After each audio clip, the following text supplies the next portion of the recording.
জয় জয়তে আপোনালৈ আন্তৰিক শ্ৰদ্ধা আৰু ভক্তি ভৰা সেৱা নিবেদন কৰি আপুনি ইংৰাজী 25/4/1989 তাৰিখে উত্তৰ পূব সীমান্ত ৰেলৱে যোগদান কৰি কৰ্মজীৱন আৰম্ভ কৰিছিল।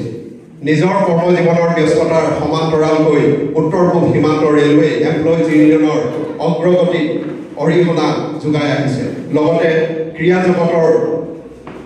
জগতখনৰ লগতো বিশেষভাৱে জড়িত হৈ সেৱা আগবঢ়াই আহিছে।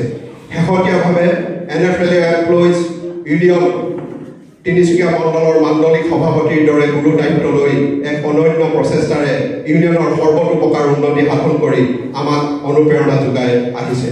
কৰ্মজীৱনৰ নিয়ম অনুসৰি আপুনি কৰ্মজীৱনৰ পৰা ইংৰাজী 30/11/2024 তাৰিখে অৱসৰ গ্ৰহণ কৰে। কৰ্মজীৱন তথা NFL এমপ্লয়িজ ইউনিয়নৰ প্ৰতি আগবঢ়োৱা অনবদ্য অৱদানৰ বাবে আমাৰ ফালৰ পৰা আপোনাক অফুৰন্ত কৃতজ্ঞতা আৰু শলাগ জনাইছোঁ। সদৌ শেষত আপোনালৈ পুনৰবাৰ সশ্ৰদ্ধ প্ৰণিপাত আৰু আগন্তুক জীৱনত আপোনাৰ লগতে পৰিয়ালৰ সকলো সদস্যলৈ সুখ সমৃদ্ধি সুস্বাস্থ্য আৰু দীৰ্ঘায়ু কামনা কৰিলোঁ। ধন্যবাদ সহকাৰে NFL এমপ্লয়িজ ইউনিয়নৰ তিনিচুকীয়া মণ্ডলৰ সমূহ পৰিয়ালবৰ্গৰ হৈ দেৱশ্ৰী মোহন নেওগ, মাণ্ডলিক সম্পাদক তিনিচুকীয়া মণ্ডল। ধন্যবাদ।